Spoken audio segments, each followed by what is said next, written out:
प्रभु राम के प्रति, राम मंदिर के प्रति और राम भक्तों के प्रति विधर्मी ताकतों का अनाप शनाप बकने का सिलसिला थमने का नाम नहीं ले रहा है।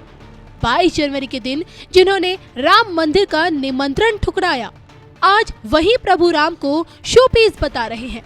बंगाल की मुख्यमंत्री ममता बनर्जी, जिनके कानों में जय श्री राम के नारे चुभते हैं, आज उन्हीं के पार्टी नेता रामेंद्र सिन्हा रॉय अयोध्या के भव्य राम मंदिर को अपवित्र बताकर रामलला को शोपीस कह रहे हैं। राम भक्तों को राम मंदिर जाने से रोक रहे हैं।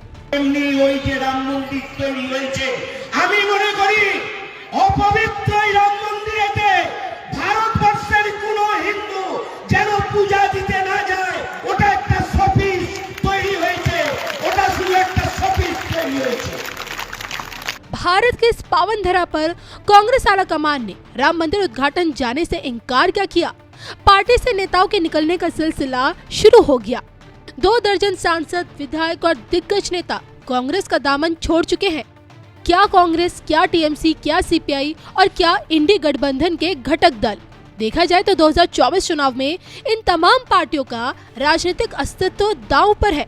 पीएम मोदी के खिलाफ बोलते बोलते ये लोग सनातन का अपमान, हिंदू की आस्था पर चोट और हिंदू देवी देवताओं का तिरस्कार कर चुके हैं। और ऐसे में क्या अब इनके प्रायश्चित करने का समय आ चुका है? हिंदू राष्ट्र भारत में किन भेड़ियों का अंत हिंदू हृदय सम्राट पीएम मोदी के हाथों लिखा है।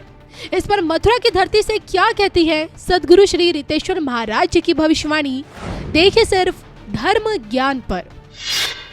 मैं आपसे ये जानना चाहती हूँ, उन लोगों का क्या जो इस भव्य समारोह में जिन्हें मौका मिला रामलला के काज में आने का, फिर भी उन्होंने इस मौके को ठुकराया। देखिए, 2 प्रकार के इसमें लोग थे। एक लोग ऐसे थे जो राम जी को तो मानते हैं जी, पर उनके राजनीतिक कंपल्सन इतने बड़े हो गए पार्टियों के कि वो नहीं गए वहाँ पर, चाहकर भी नहीं। दूसरे एक ऐसे हैं जो राम विरोधी ही हैं, राष्ट्र विरोधी ही हैं। तो दोनों को एक निगाह से नहीं देखना होगा।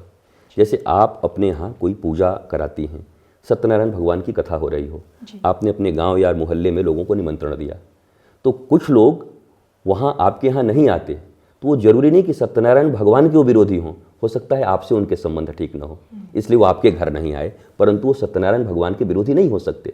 तो 2 भागों में बांट के देखना होगा, क्योंकि अगर सबको एक ही चश्मे से देखेंगे तो लोग हमारे विरोधी होते जाएंगे। और मैंने अभी कहा कि सत्य को स्वीकार करना ही हिंदुत्व और सनातन धर्म का पहला लक्षण है।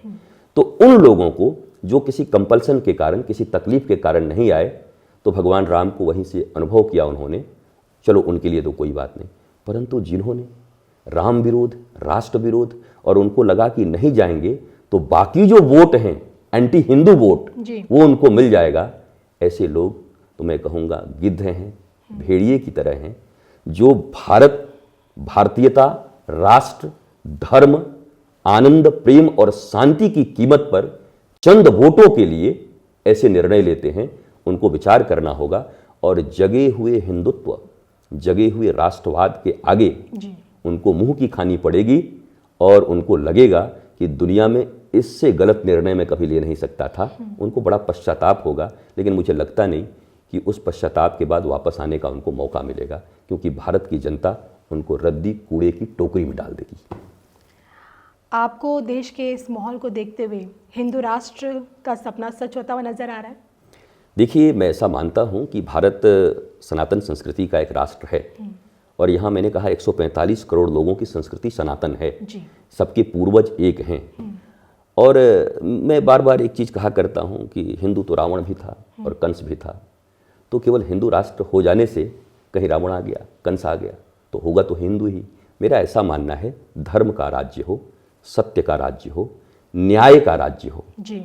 और वो राम राज्य की जिसकी परिकल्पना मैं करता हूँ। और परीक्षित के शासनकाल में एक राम राज्य था जिसका मूल अवधारणा, बाकी सब चीज़ें तो हैं, धर्मयुक्त लोग थे, न्याययुक्त लोग थे, सभी लोग एक दूसरे से परस्पर प्रीति करते थे, न्याय के लिए अपने परिवार को भी छोड़ देते थे, और अगर अधार्मिक हों तो अपने परिवार को छोड़ दें, धार्मिक हों तो किसी को भी गले लगा लें।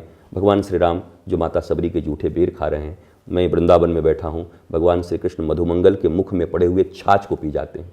माँ भी नहीं पीती अपने बच्चे का कुल्ला किया हुआ, पर भगवान कृष्ण कैसे हैं? तो हमारा राष्ट्र ही अलग है, हमारी धर्म की अवधारणा ही अलग है, ये पूरे प्रेम और ज्ञान के ऊपर आधारित है। मैं इतना मानता हूँ कि भारत राष्ट्र में इस राम मंदिर के बनने के बाद जी एक जो आध्यात्मिक चेतना का जागरण हुआ है, जी इससे भौतिक उत्थान भी होगा, material science and spiritual science दोनों का विकास जरूरी है। हम केवल मटेरियल साइंस को मानते हैं, पर स्पिरिचुअल साइंस के बारे में हमारा ज्ञान नहीं है। हमारी जितनी नौजवान पीढ़ियां हैं वो कहती हैं मैं तो विज्ञान मानता हूँ, मैं तो साइंटिफिक हूँ, जी लेकिन मैं धर्म को पाखंड मानता हूँ।